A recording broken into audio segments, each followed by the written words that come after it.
노동 문제는 왜 철학이 필요하냐면 사람의 품을 사고 파는 관계거든요.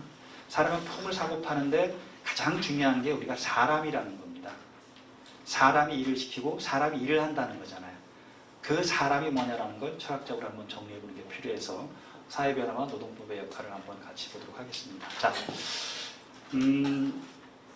본격적으로 들어가기 전에 이제 체크포인트 겸 여러분들이 OX 퀴즈를 통해서 한번 지금까지 갖고 있는 여러분들의 노동법 상식을 한번 테스트를 해보시기 바랍니다.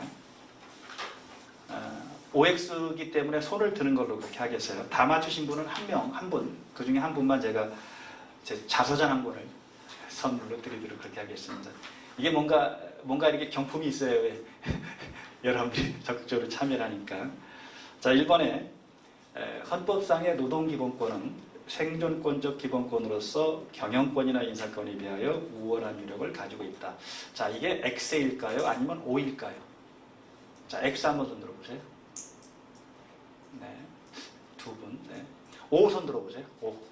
네, 나머지 분들이 다 이제 O를 손을 들었는데, 요건 정답은 두 분입니다. X가 정답이에요. 요게 되게 오해를 많이 할 수 있는 거라 제가 제일 첫 번째 넣어놨는데요. 그리고 우리가 느낌상 노동기본권은 당연히 헌법에 있는데 경영권, 인사권은 헌법에 없다. 그러니까 헌법에 있는 노동기본권이 더 우월하다 이렇게 많이 생각할 수 있거든요. 근데 이게 재판에서 한번 다 터졌습니다. 노동기본권과 그 다음에 경영권이 서로 우월 관계가 뭐냐라는 부분을 따지는데 노동조합이 뭐라고 주장을 했냐면 이제 이게 정리해고 관련된 부분들인데 회사가 정리해고를 결정하니까 이제 노동조합에서 정리하고 반대 파업을 한 거죠. 그럼 이게 교섭 대상인 것 같으면 근로조건 관련 같으면 정당한 파업이 되는데 이게 교섭 대상이 아니라고 보면 그렇죠. 경영권이 우리가 있다라고 보면 이거는 불법 파업이 돼버린 거잖아요. 그 문제를 다투는 판례에서 판례가 대법원은 이렇게 판결했습니다. 경영권이나 노동기본권 둘 다 헌법상의 권리이기 때문에 대등한 권리다. 즉 노동기본권이 우월한 것은 아니다. 자, 이제 그러면 문제가 뭐였었죠? 근거를 찾아내야 되잖아요. 법원이 판결하려면 왜 법적 근거가 있어야 되니까. 그래서 법적 근거를 어디서 찾아냈냐면 노동기본권은 헌법 몇 조죠? 헌법 33조입니다. 근로자들은 근로조건의 유지 개선 향상을 위해서 단결권, 단체 교섭권, 단체 행동을 갖는다. 이렇게 돼 있기 때문에 헌법에 있죠. 근데 이제 경영권은 헌법에 아무 말도 안 들어있어요. 그러니까 이제 판례가 경영권의 헌법상 근거를 찾아내야 되잖아요. 그 찾아낸 게 헌법 제23조, 그 다음에 헌법 제119조, 헌법 제15조 이 세 개 가지고 찾아낸 겁니다. 이 세 개를 종합해 봤더니 우리나라 헌법은 자유경제 질서를 원칙으로 한다. 그 다음에 재산권을 보장하고 있다. 이 재산권 보장은 영업의 자유가 있다라고 하는 거거든요. 폐업을 할지 말지, 사업을 할지 말지 자유가 있다라고 보는 거예요. 자유경제 질서 내에. 그 다음에 15조의 직업선택의 자유. 이 세 가지를 묶어보니까 경영권, 인사권도 헌법상의 권리다. 따라서 노동기본권은 헌법에 명시적으로 보장되어 있고 헌법상의 권리인 경영권도 헌법에 포함되어 있는 것이 그러니까 숨어들어 있는 거죠. 그죠? 그거니까 결국 대등하다. 따라서 경영상해고 자체를 반대하는 파업은 불법이다. 라고 한 그런 판결이 있었기 때문에 이렇게 답을 드린 거고요. 다만 이거는 시대 변화 흐름에 따라서 어떤 때는 노동기본권을 더 중요하게 보기도 하고요. 어떤 때는 경영권을 더 중요하게 보기도 하는 그런 시대적인 흐름은 있다. 그런데 반드시 노동기본권이 우월한 건 아니다. 물론 헌법에 명시되어 있다, 헌법에 내재되어 있다라는 차이점은 있지만 이렇게 이해를 하시는 게 가장 편한 그런 틀들입니다. 그거를 이제 요걸 조금 더 깊이 있게 한번 여러분들이 이해하기 위해서는 자본주의의 역사를 한번 이렇게 보시면서 이건 약간 철학적인 부분이 들어가 있는 건데요. 이 노동 문제가 나타난 게 언제부터죠? 보통 노동 문제가 이렇게 현대적으로 나타난 거는 그렇죠. 산업혁명 이후에 왜 공장제 시스템이 되면서였었죠. 그 전에는 다 뭐였었죠? 노예, 그 다음에 우리로 얘기하면 뭐 하인, 그렇죠. 그다음에 신분상회, 이 지배관계, 지배복종 관계에 있었는데 결국 프랑스 대혁명을 거치면서 이제 결국 자유평등 박애라는 게 사회적인 흐름으로 되고 그 다음에 이제 증기기관이 발명되면서 왜 공장제가 막 만들어지기 시작한 시점부터 이 현대적인 노동 문제가 나타나는 거죠. 노동력을 사고 파는 문제. 노동력을 사고 판다는 문제에서 이제 자유주의라고 하는 부분이 나타난 거고, 그래서 이걸 그림으로 그리면 이런 그림이 될 거예요. 우리가 항상 보통 노사관계라고 하지만 이 노사관계라고 하죠, 그죠? 즉 이쪽은 품을 제공하는 쪽, 품파는 쪽이죠. 이쪽을 품을 사는 쪽이라고 볼 때 보통 이 자본가라고 처음에는 노자관계라고 했습니다. 그런데 이 노동자와 사용자는 대등하기 때문에, 그래서 중요한 게 나옵니다. 대등하니까 계약 자유에 맡기면 보이지 않는 손에 의해서 공정한 근로조건이 결정될 것이다라고 예측을 한 거죠. 만인은 평등하다는 부분들이 이제 우리 철학적으로 받아들였었잖아요. 근데 이론상으로는 너나 할 것 없이 평등해요. 이론상으로. 근데 여러분 사장님하고 여러분하고 같아요? 안 같아요. 어떤 게 안 같죠? 사장은 일을 시킬 수 있고 나는 시키는 일을 따라가야 된다. 심지어 우리가 어떤 법도 만들어냈어요, 이번에?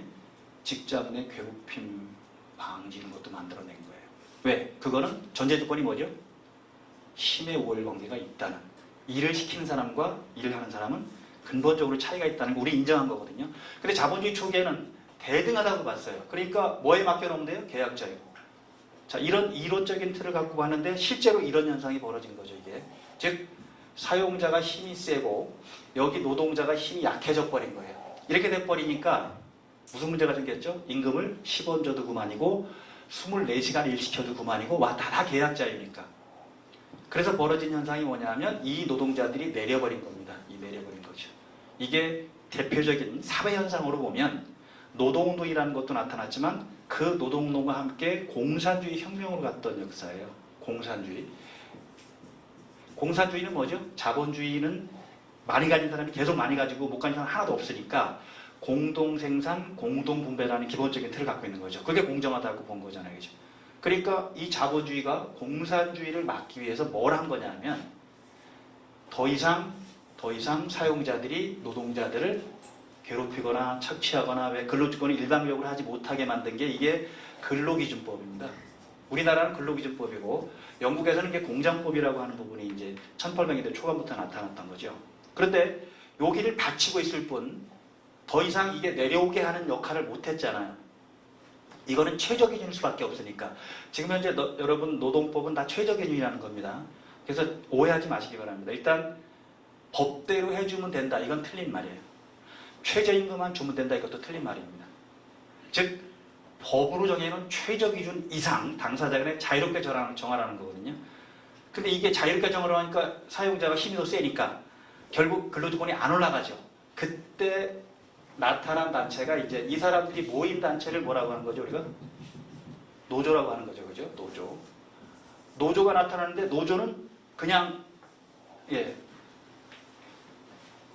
노조는 단순하게 노동자들이 모인 단체가 아니고 뭘 하기 위한 단체죠? 근로조건을 그렇죠. 유지개선 향상하기 위한 단체 교섭을 하기 위한 그런 단체니까 이게 교섭이 이제 필요한 거죠. 자, 근데 교섭을 하는데 근로자들은 갖고 있는 게 노동자들은 갖고 있는 게 뭐밖에 없는 거예요?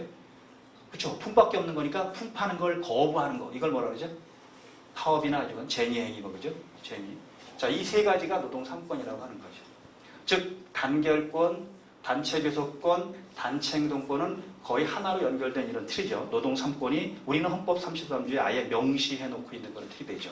그러니까 노조가 교섭을 하니까 이 개개 근로자가 근로조건을 교섭하는 게 아니고 노조가 교섭을 하니까 이제 대등성을 회복해낸 거죠.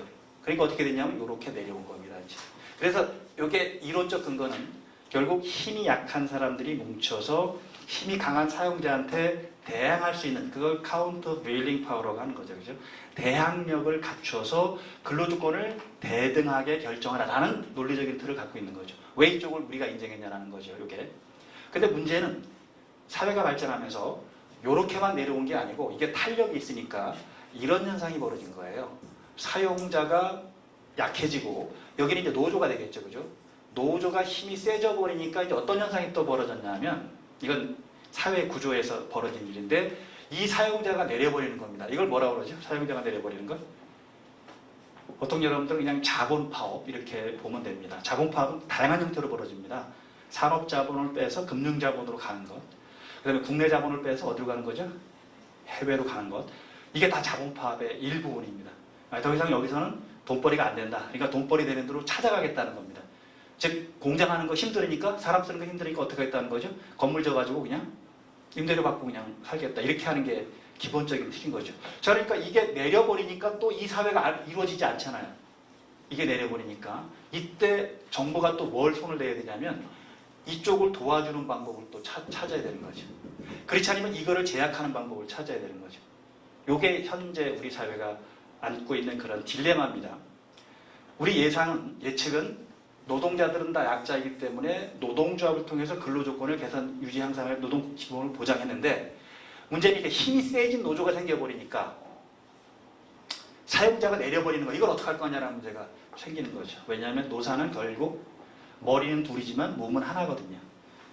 한쪽이 나가버리면 한쪽도 필요 없잖아요. 그죠? 자본이 나가버리면 노동력도 우리가 제공할 수 있는 그 공간이 없어지는 부분들이니까 정부가 이 부분을 가지고 고민해야 돼요. 자, 그래서 이제 노동조합을 하시는 분들이 뭘 좀 인식을 해야 되냐면, 한계. 노동조합이 무소불위의 권력을 갖고 있을 수는 없거든요. 특히 기업내 노사인 경우. 그러니까 노조가 여기까지 내려오는 거는 이해가 되는 거예요. 대등성을 회복해내는 거니까. 노조가 여기까지 내려오는 거는 이거는 이미 노조의 한계를 벗어난 겁니다. 이게 자본주의 사회라면. 공산주의라면 가능할 수 있겠죠. 그죠? 공산주의라면 공산당이 다 해버리면 되는 그런 도인데, 자본주의 사회다 보니까 요게 여기까지 올려가줘야 이게 유지되는 거죠. 그래야 일자리가 유지되는. 그러니까 항상 노동운동을 하면서도 한계점을 스스로 인식하지 않으면 결국 자본 파업은 아주 쉬워요. 왜 쉽죠? 자본 나가는 건 제약이 없습니다. 그런데 사람이 나가는 건 출입국관리법 등등등 때문에 제약이 되게 많습니다.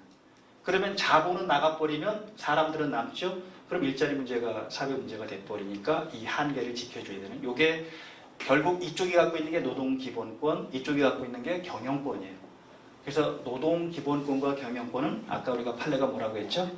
대등한 권리라고 하는 것을 이해하는 부분들을 그렇게 좀 길게 설명드렸습니다만은 이해를 해주시면 될 것 같습니다. 두 번째, 연봉, 월급, 일당에 퇴직금, 연차휴가수당을 포함해서 지급하는 것도 허용된다. X 한번 손 들어보시죠. 네, O 손 들어보시고요. 네, 이거는 X가 정답이 되겠죠. 왜 X냐 하면 이 기본 원리로 들어가야 돼요. 퇴직금은 언제 주는 거죠? 퇴직할 때. 이게 원칙입니다. 근데 지금 월급이나 일당이나 연봉에 포함시켜주면 미리 주는 거잖아요. 퇴직금을. 그죠? 그러니까 안 되는 겁니다. 연차휴가수당은 언제 주는 거예요? 연차휴가가 발생한 다음 해에, 그죠? 청구할 때 주는 거잖아요. 근데 연봉에 포함시키면 연차휴가를 못 써버리죠. 너 다 보상해주는데 왜 연차휴가 청구해? 이렇게 할 수 있단 말이죠.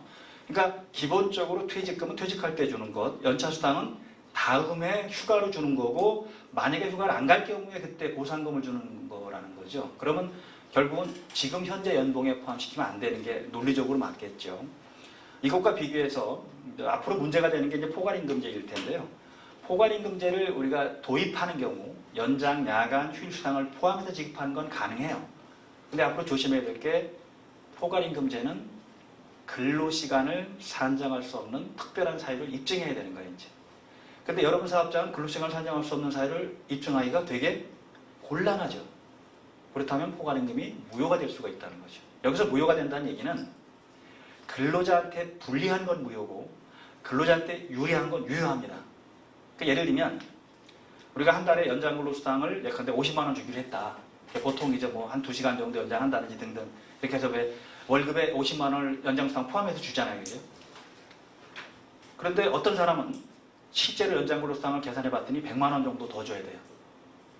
근데 받은 게 얼마예요? 50밖에 안 되니까 그 사람은 50을 청구할 수 있다는 거예요. 네, 근로자한테 불리한 건 무효이기 때문에 그런 거예요. 뒤집어서 어떤 근로자는 정시 땅 퇴근해서 연장수당이 하나도 없는 거예요. 이제. 예를 들면 그럼 이 사람은 연장근로 하나도 안 했으니까 회사가 50만 원 도로 청구할 수 있냐? 못한다는 거예요. 왜? 근로자한테 불리한 것만 무효이기 때문에 그런 거죠. 지금 연장근로를 하나도 안 하신 분들은 자기한테 유리한 거니까 왜 50만 원 내나 주장할 수 있다는 거예요. 근데 연장근로를 100만 원어치 한 사람은 50만 원 받으니까 50만 원 내놔라 이렇게 할 수 있는 거죠. 자, 그런 부분에서 이제 포괄임금제 부분도 잘 고민을 해보시기 바랍니다. 3번에 지급일 현재 재직자에게만 지급하는 정기상여금은 통상임금에 포함된다. 좀 어려운 얘기지만 X 한번 들어보시죠. 네, 5선 들어보시고요. 네, 이것도 갈렸네요. 요거는 X가 정답이 되겠죠. 이게 현재 대법원 판결이고요. 다만 이제 고등법원 판결에서는 이걸 뒤집는 판결이 나오긴 했어요. 근데 대법원은 아직 이 판결을 유지하고 있는 거죠. 즉 정기상여금을 주는데 일할 정산해주는, 중간에 퇴직하면 일할 정산해주는 기업이 있고 중간에 퇴직하면 아예 안 주는, 예컨대 왜 짝수달에 100%씩 600%를 지급하는 회사가 있다고 치겠습니다. 우리나라에 비교 대상이 두 군데가 있는데 같은 그룹인데 회사가 다른 거죠. A회사는 만약에 짝수달 말일까지 근무하는 사람만 주는 거예요. 그러면 6월 말에 100%를 줘야 되는데 5월 말에 퇴직하면 한 푼도 없는 거죠. 그죠? 근데 B회사는 일할 정산 해줍니다. 5월 말에 근무하는 사람도 50%를 주는 거예요. 근무한 기간에 비례해서, 그죠? 그러니까 우리가 두 달에 100% 주는 거니까 어떤 근무 일자 이렇게 나눠서 일할 정산 해주면 되는 거죠. 그죠? 요 두 가지 지급 방법이 있을 텐데 A회사는 현재 판례로 보면 그 정기상여금이 통상임금에 안 들어갑니다. 그런데 B회사는 같은 600%를 주는데 통상임금에 들어가는 겁니다. 그 차이가 지금 판례에서 아주 완전히 갈라지고 있죠. 그래서 이 B회사는 몇 천억을 주면서 노사간이 합의해서 정기상여금 포함시킨 걸 다 했죠. A회사는 지금 소송을 계속하고 있지만 대법원 판례까지 간다면 이 판례가 유지된다는 거죠. A회사는 한 푼도 안 줘도 되는 거고 B회사는 몇 천억 추가로 줘야 되는 거고 같은 그룹 내인데도 그런 부분이 생기는 거죠.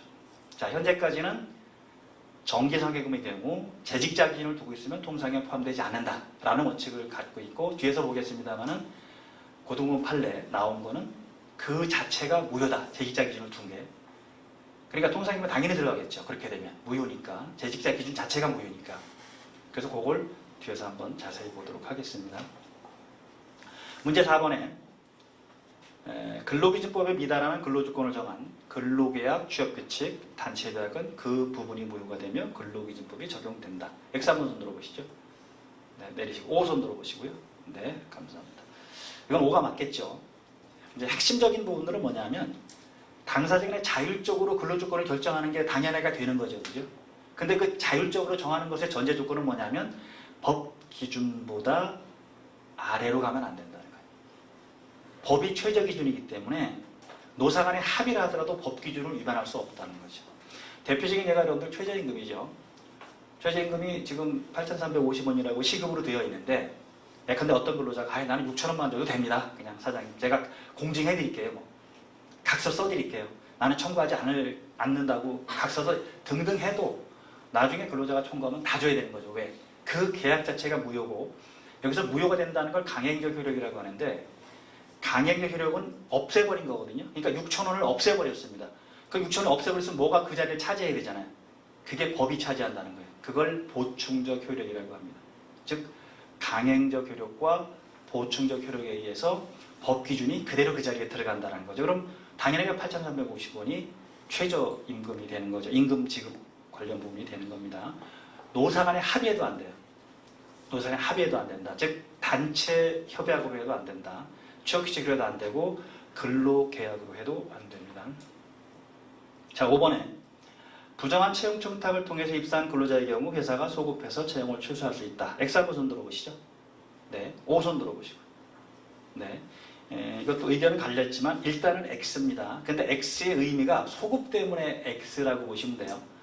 소급할 수 없다는 것이지 취소할 수 없다는 건 아니에요. 취소는 할 수 있는데 소급이 안 된다는 겁니다. 예를 들면 부정한 채용 청탁을 통해서 애초에부터 성적이 안 되는데 왜 입사시킨 사람들이 어디 우리 왜 저기 먼 동네에 있는 데서 한번 했었잖아요. 그죠? 그게 뭐 공기관도 많이 벌어지고 이랬던 건데 자, 그러면 이 회사가 할 수 있는 게 두 가지 방법이 있는 거예요. 나중에 밝혀졌을 때. 첫 번째는 옛날 것을 이유로 해서 지금 해고할 수 있어요. 옛날에 왜 학력 사칭 뭐 이런 등등도 마찬가지고 해고할 수 있지만 해고라는 건 뭘 거쳐야 되죠? 절차를 거쳐야 되고 그쵸 서면으로 해야 되고 등등 되게 복잡하잖아요. 그죠? 징계 절차를 거쳐야 되고 근데 취소는 옛날에 취소 사유가 발생했으니까 그죠? 근로계약을 지금 취소하는 거예요. 지금 취소하는데 일반적인 우리 법률행위의 취소는 소급표가 있습니다. 소급해서 취소시키는 거거든요. 근데 이 노동 문제는 소급이 안 된다는 게 판례의 입장이에요. 왜 소급이 안 된다고 하냐면 만약에 이거를 우리가 2년 전, 3년 전도 소급해버리면 그 사람이 받은 게 다 부당이득이 되죠. 그죠? 부당이득에서 환수해야 되잖아요. 이상한 문제가 생겨버려요. 그 사람 실제 일을 했다는 거죠. 다시 그러면 회사가 이걸 환수해버리려고 하면 근로자는 또 뭘 청구하는 거죠? 내가 실제로 일을 제공했으니까 임금 달라고 청구를 또 해야 되는 거잖아요. 이게 복잡한 문제가 발생하니까 일단 판례는 어떻게 한다는 거죠? 지금부터 앞으로 취소다. 취소한다고 하더라도 그죠? 법률행위를. 그러니까 두 가지 법률행위가 다 가능한 거예요. 해고라는 절차를 거쳐서 그만두게 하는 것 하나. 그 다음에 옛날 걸 취소하는데 취소하는 것도 결국은 지금부터 취소니까 해고하고 결론은 같지요. 다만 절차가 차이가 있을 뿐입니다. 해고는 해고 절차를 거쳐야 되지만 취소는 그냥 뭐만 하면 되죠. 취소에 의사표시만 하면 되는 거예요. 그 간편성이 있는 겁니다. 그래서 결국은 결론은 근로자는 지금부터 그만두는 거지만 두 가지 다 가능하다고 이렇게 보시면 될 것 같습니다. 조금 법이론적인 부분에서 왜 취소의 소급표 문제가 논란이 될 수 있는데 판례는 노동 문제만큼은 소급표를 인정하지 않는 그렇게 보고 있습니다. 자, 6번에 위장 도급 불법 파견의 경우 2년이 지나면 고용 의무가 발생한다. X 한번 손 들어보시죠. 네, O 손 들어보시고요. 네, 요거는 X가 정답인데 오해를 되게 많이 하는 거라서 일부러 넣어놨습니다. 합법 파견은 2년을 기다립니다. 네, 불법 파견은 즉시입니다. 즉시. 바뀌었죠. 2012년도에. 그래서 여러분들 잘 아시는 왜 그 전에 파리바게뜨 사건인가요? 그때 노동부가 뭘 했죠? 고용 명령을 내렸죠. 즉시 고용하라고 명령을 내리니까 어떻게 했어요? 당사자 간에 합의해서 왜 자회사 만들면서 일단 해결을 했죠. 그죠? 그런 거예요. 그러니까 불법이니까. 합법 같으면 2년을 기다리거든요. 입사한 날로부터 2년 이렇게 기다려서 하는데 불법 파견은 그래서 왜 제조업의 직접 생산 공정 이런 등등에 다 이런 판결이 계속 나오다 보니까 자동차 업계를 중심으로 어떻게 했죠?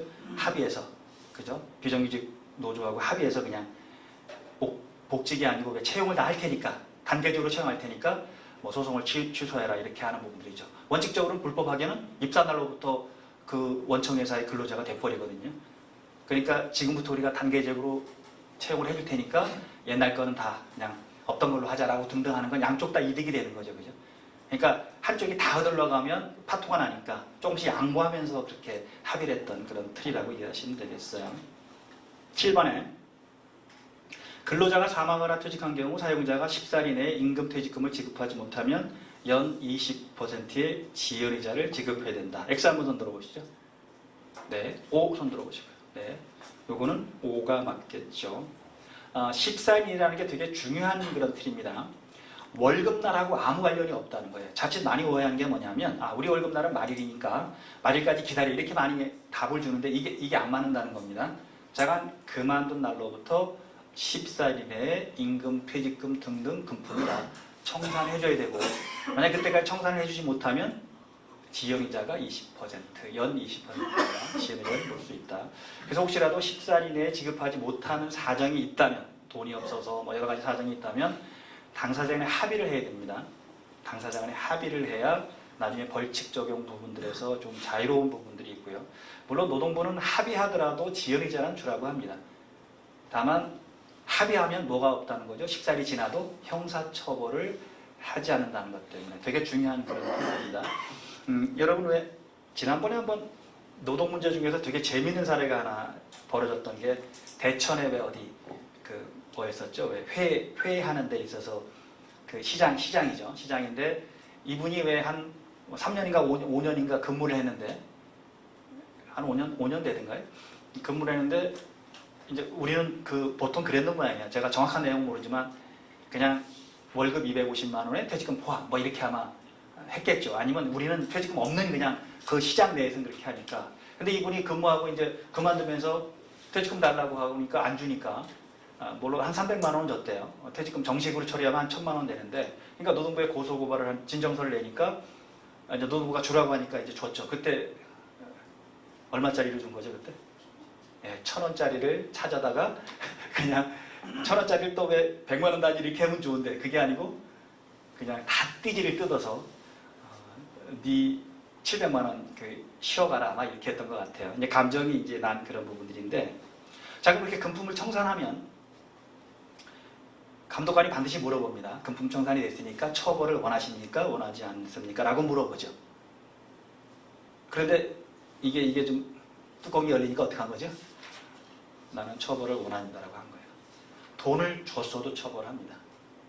돈을 줬어도. 근데 그 사건은 한 단계 더 나갔죠. 그러니까 이제 시장에서 상인들이 모여가지고 뭘 한 거냐 하면 이 사람 쓰지 말아라 이제 이렇게. 그러니까 지금 일하고 있는데도 내보내라 막 이렇게 이제 압력을 넣은 거죠, 그죠? 이건 더 큰 문제가 됩니다. 취업 방해 문제가 생겨버려요. 근로기준법으로 보면. 그래서 형사처벌 대상이 되는 거거든요. 그래서 아무튼 현실적으로 벌어지는 일들을 가만히 놓고 보면 법적으로 왜 그런가라는 걸 이해할 수 있는 부분들이 이런 내용이라고 이해를 할 수 있겠죠. 8번에 원청에 비해 임금을 적게 받은 사내협력업체 소속 근로자는 원청을 상대로 차별 구제 신청을 할 수 있다. X 한번 손 들어보시죠. 네, O 손 들어보시고요. 네, 이것도 X가 정답이겠죠. 자, 이제 원청과 사내협력업체는 회사가 다르기 때문에 비교를 아예 안 합니다. 즉 원청이 5천만 원 받고 하청이 3천만 원 받아도 회사가 다르니까, 그죠? 그건 비교할 수가 없겠죠. 비교할 수가 없습니다. 우리는 보통 비정규직을 크게 세 개로 나누잖아요, 그죠? 파견, 그 다음에 기간제 근로자, 단시간 근로자 이렇게 세 개잖아요, 그죠? 이게 동종 유사 근로자가 있거나 이렇게 비교 대상이 되는 거고, 그 다음에 파견회사 근로자와 이 사용기업의 근로자와 동종 유사 근로자 있으면 비교를 하게 되겠죠, 그죠? 그런데 이 합법적인 도급을 우리가 줬다라고 하면 굳이 비교 대상이 아닌 거죠. 임금 차이가 나더라도. 근데 이제 다시 여러분 6번으로 올라가면 만약에 불법 파견이면 비교 대상이 돼요. 이게 중요한 겁니다. 만약에 불법 파견이면 파견법이 적용되기 때문에 또 비교 대상이 되는 겁니다. 그래서 원청과 하청 사이에 합법적인 도급을 우리가 됐다라고 하면 문제 안 생기는데, 불법 파견이 되는 순간에 원청 근로자가 받는 금액을 하청 근로자한테 줘야 되는 문제가 생기는 거죠. 그죠? 비교 대상이 되니까. 그게 이제 우리 제조업체에서 특히 자동차 뭐 이런 데서 많이 벌어졌던 그런 틀들입니다. 자, 9번에 복주생이나 성과급을 기간제 단시간 근로자에게 지급하지 않으면 법에 위반된다. X 한번 손 들어보시죠. 네, O 손 들어보시고요. 네, 이거는 X가 O가 정답이겠네, 그죠? 법에 위반되죠, 당연하게. 즉 복지후생이든 성과급이든 임금 뭐 기타 이런 부분들 차별할 수가 하나도 없습니다. 즉 비정규직도 시간 비례 원칙이나 이런 건 적용된다 하더라도 빼면 안 된다는 거죠. 성과급을 주는데 계약직은 안 준다라든지, 식대를 주는데 예컨대 기간제 근로자는 안 준다든지, 뭐 이런 등등은 다 문제가 생길 수 있는 부분이니까 항상 이 부분은 조심하시기 바랍니다. 차별할 수 없다. 물론 나중에 차별규제 신청을 하고 절차는 복잡하게 진행이 되지만 법적인 의미에서는 차별을 하지 말라는 겁니다. 그런데 기간제이기 때문에 그 기간이 끝나면 종료되는 거, 이건 어쩔 수 없는 거잖아요, 그죠? 그다음에 단시간 근로제이기 때문에 이 사람이 4시간 근무한다든지 이래서 4시간에 비례하는 주휴수당을 받고 연차휴가를 받는 거, 이런 건 어쩔 수 없는 시간배려 원칙이지만, 그럼 예컨대 복주생 점심값을 주는데 예컨대 계약직은 안 준다든지 뭐 이런 거, 교통비를 주는데 예컨대 단시간 근로자 안 준다든지 이런 거죠. 시간비례 원칙이 적용되니까 예컨대 반을 준다든지 4시간 근무하는 사람 이런 건 가능할 수 있겠지만 아예 안 주는 방식은 안 된다라고 보시면 되겠죠. 10번에 국경일은 법에서 정한 휴일로서 개별 기업에서도 유급휴일로 인정된다. X 한번 손 들어보시죠. 네, O 손 들어보시고요. 네, 이건 X, O 다 정답으로 이렇게 보겠습니다. 왜냐하면 현재 법은 개정됐죠. 법은 개정돼서 시행시기가 2020년 1월 1일부터 300인 이상, 2021년 1월 1일부터 30인 이상, 2022년 1월부터 5인 이상, 이렇게 이제 이미 법이 개정됐죠, 그죠? 그러니까 이제 일단 뭐 이 부분은 뭐 둘 다 맞다라고 제가 해드리는데, 법적으로는 아직 시행은 되고 있지는 않은 겁니다. 우리가 시행 시기가 내년부터 이렇게 시행하는 그런 부분들인데, 다만 조심해야 될 거는 이 국경 중에서 하루는 당연히 지금 현재 빠져요. 재헌절에 관련된 그런 부분들은 뭐 공휴일에 들어가지 않으니까. 우리가 법으로 개정된 건 뭐죠? 법정 공휴일, 공휴일에 관련된 부분만 들어가니까 엄밀하게 따지면 틀린 게 되겠습니다만 그냥 그렇게 이해를 하시도록 하고요. 다만 여러분 사업장은 아마 대부분 다 단체백이나 취업규칙에 의해서 뭘로 정해놓고 있는 거죠? 유급필로 정해놓고 있으니까 지금도 그냥 유급필이 될 겁니다. 그런데 이제 요거는 사실은 그렇게 정해놓지 않은 사업장도 내년부터는 인원수에 따라서 강제 적용된다고 이해를 하시면 될 것 같아요. 자, 요까지 우리가 10개 문제 정도를 노동법 상식입니다. 상식. 풀어봤는데 다 맞추신 분 몇 분 계신 것 같은데 다 맞추신 분 손 들어보세요. 그러면 한 개 정도 틀린 분. 아예 계산을 안 했구나. 그냥 뭐 그냥 넘어가자 이렇게 하고 있는데 그래도 제가 이거는 드려야 되니까 제가 보니까 제일 뒤에 계신 분이 그리고 제일 잘 맞춘 것 같아서 제가 선물을 드리도록 하겠습니다. 나오시죠. 제 자서전입니다. 이렇게 제가 살아온 얘기를 쓴 책인데 네, 고생하셨습니다. 네. 이게 뻘쭘하게 박수를 별로 안 치시네. 좀 크게 치시면 되는데 그죠? 에이씨 내가 받아야 되는데 왜 이렇게 한 분만 드려서 죄송합니다. 제가 책을 다 갖고 올 수 있는 그런 형편이 안 돼서 한 분만 드린 거고요. 아무튼 제가 이렇게 OX 퀴즈로 먼저 여러분들하고 이 노동법을 좀 살펴본 이유는 우리가 그냥 상식적으로 알고 있는 것과 실제 법적인 이런 그 해석들이 되게 다를 수가 있어서 뭐 요걸 가지고 이제 여러분들이 좀 틀린 거는 또 기억하기 좋잖아요, 그죠?